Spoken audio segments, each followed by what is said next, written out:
Hi folks, welcome back to the Cannabis Corner. I'm your host, Kerry Burns. I've been watching the National Geographic shows on the American weed. They're the growers in Colorado and some of the Oakster Dam project over there with all the medicinal marijuana and some of the growers and stuff. And one of the things that seems to be coming up with a lot of the growers is some of the pests that they're having to deal with. I saw where the one fella had taken his harvest into the clinic to be sold, and they turned him down because it had spider mites and all.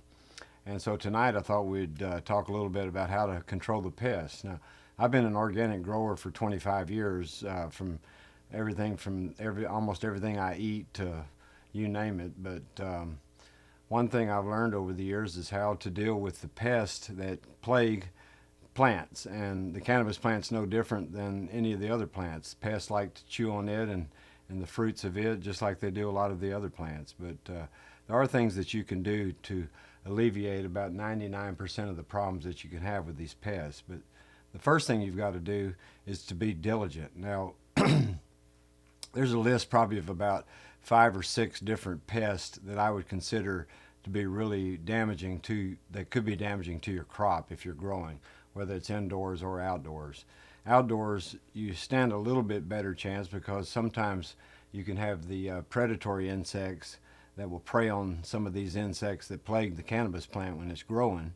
And so having them outdoors can sometimes be a benefit, even though the helicopters and the DEA and whatnot flying overhead probably could spot it a lot easier.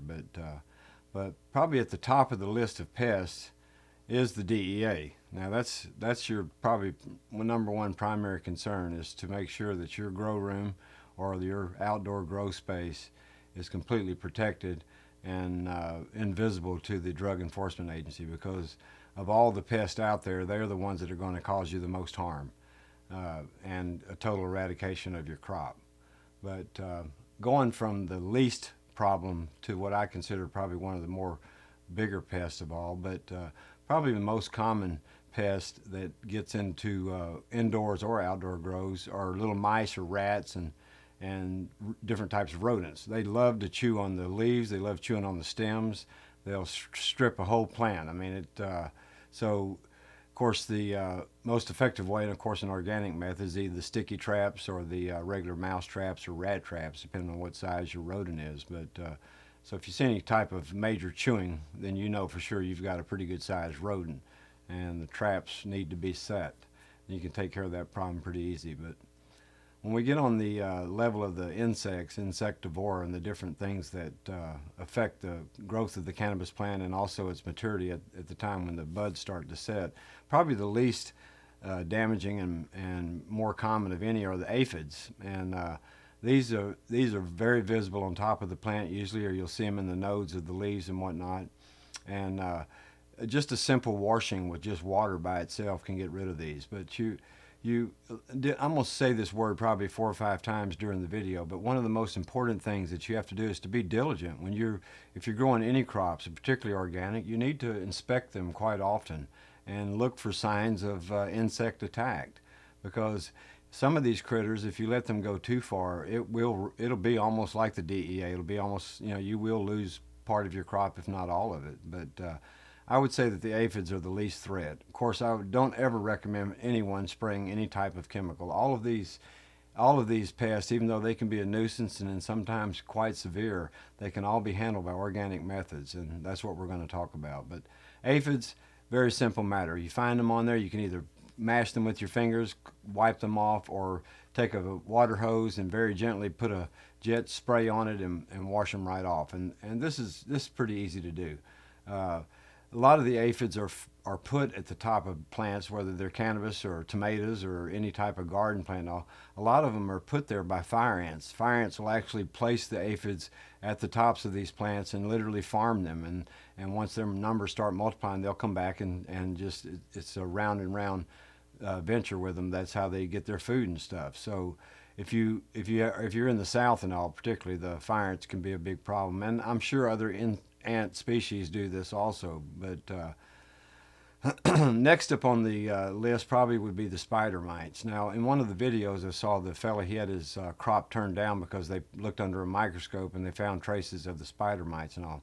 If the spider mites have gotten into the bud and all, then you really have let this problem go way too far, because this is something that you can nip in the bud, usually literally nip in the bud from the very beginning before the plant ever begins to flower. And if you use a real good organic soil, one with a real good compost mix and a little bit of organic matter and all, usually you'll have the critters in the soil that will take care of these spider mites. They are almost microscopic.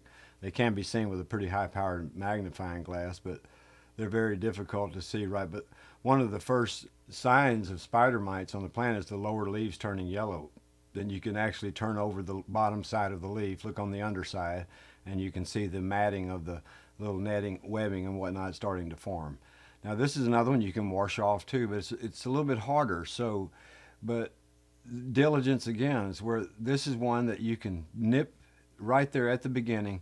If you see the lower leaves, have them on there, take those leaves off and throw them in the trash, burn them, do something, get rid of them. And but your soil probably is infected if you get the spider mites. And a lot of these soils that they sell in these home garden centers and whatnot are recycled soils, and a lot of times the mites, being so small and all, they get through this cleaning up phase that a lot of these companies will do to these soils, and then turn around and sell them. They sell them as organic and whatnot, and they're really not. But more than likely your problem originated there. And then as the plants grow and the mites progress up the top of the plant, they get into where the flowers start forming and all. They're so tiny you'll never see them. If once the congestion of the pistillate hairs gets really dense, you can hardly even see the mites. You may see the webbing. If you see the webbing, then it's gotten really severe. But just take the water hose initially and wash those. You can take a little scoop of Vaseline and put it right around the stalk, about 2 or 3 inches above the soil line. This will help a lot in keeping the mites from crawling up the stalk in the beginning. Won't hurt the stalk at all.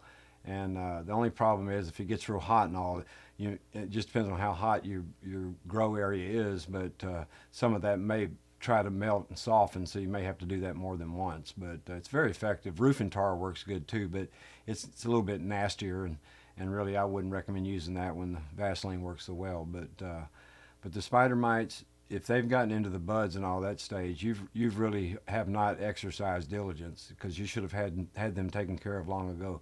And then when you start doing your clonings, if the mites have already come to the top of the plant, particularly if they've already budding and you're taking clones off of the ones that are already flowering, then you're going to just pass it on to the next one, and they will initially start growing once you get the cuttings going. So this is a problem you have to take care of from the very beginning. And usually if you start out with a really good soil, I mean a really good organic base soil, one that you can pretty much produce yourself, make sure it has lots of good compost, and that way you get the microscopic critters in the soil, and usually those will take care of the spider mites.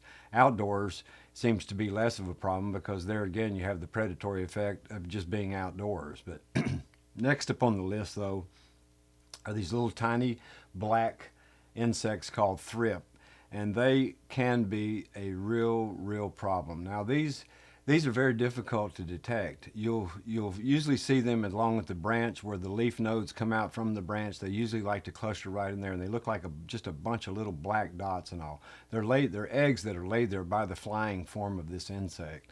And once they're laid there, they start to multiply, and they can totally, I mean, if the plant itself is very thick and clustered and all, you may miss these because they're very small. So you really need to get in there, look along that stalk real good, up the bracts of where the leaf is attached and all, up on the underside and all, anywhere in the nodes. If you see those, get the water hose after it, and I mean wash those things out. And it's always best, if you can, to either tilt the pot out where you can actually spray that where the water doesn't drip down into your soil, because a lot of them, like the mites and stuff, if you wash them off and they go right back in the soil, there's a good chance that they're just going to crawl right back up the plant. So kind of set the plant off to the side, not completely laid over, but kind of on an angle. That way the spray of the water is bouncing away from the soil, and you'll prevent that problem from reoccurring, hopefully. But these thrip, they're very bad. They get into the buds and whatnot, and they totally destroy the flavor of it. I believe they even mess with the concentration of the THC even.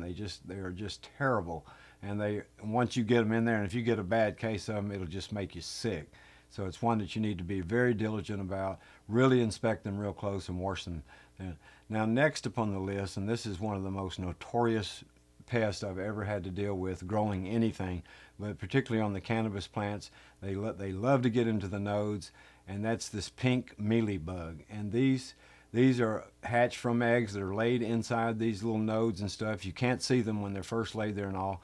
And I mean, they really cluster up, and they can get into the buds and totally just ruin, not only ruin the THC value of it, but also they'll ruin the flavor of the plant. They'll actually make this orange gooish discharge that they have that just gets on there, and it's just a nasty mess. And this is one that if you see one of them, remove it by hand, mash it, and get some type of little tool that you can work in the node and make sure you get that cleaned out real good. Now don't damage the plant now. Make sure that you don't gouge into the plant, even though it probably would recover from it.